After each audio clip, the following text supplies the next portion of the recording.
Kumasi, Kofi Annan's hometown. And here, his actual home, he was larger than life when alive.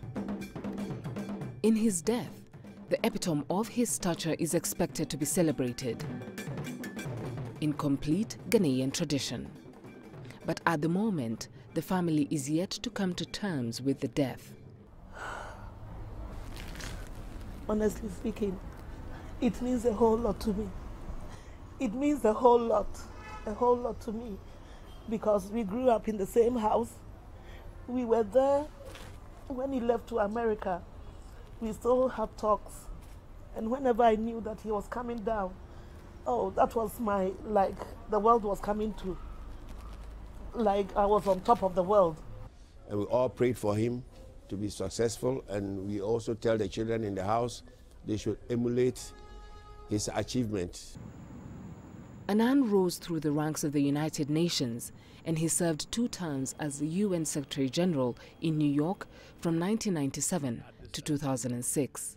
He made us very proud because, in a way, he broke the jinx of African south of the Sahara not being ready to assume positions, global positions like he attained. And he did so well in it, and naturally we all became very proud. Kofi Annan last visited his family here in 2016. They are mourning a man who was as much at home here as he was in any part of the world, and his death has cut deep. It was a big shock. Yesterday morning when the telephone call came, in fact, I had to ask several times to be sure whether it was true or not, because we didn't learn of his sickness or anything. So it was sudden and we were all shocked. As UN boss, he was linked to peace efforts to reunite the divided. And according to former President John Kufuor, Annan's stellar legacy exposes a concerning emerging trend.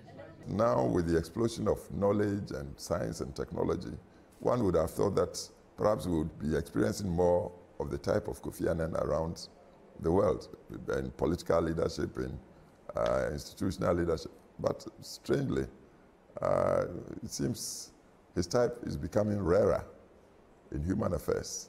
And so his passing, I believe, will impact human relations and human affairs the more. And the prayer is that perhaps we should all become aware of the necessity for the type of leadership he gave, so that human relations will be better managed. Annan retired to live in a Swiss village in the Geneva countryside. He died in hospital in Bern, Switzerland of a short illness in the early hours of Saturday at the age of 80. Beryl Oro, CGTN.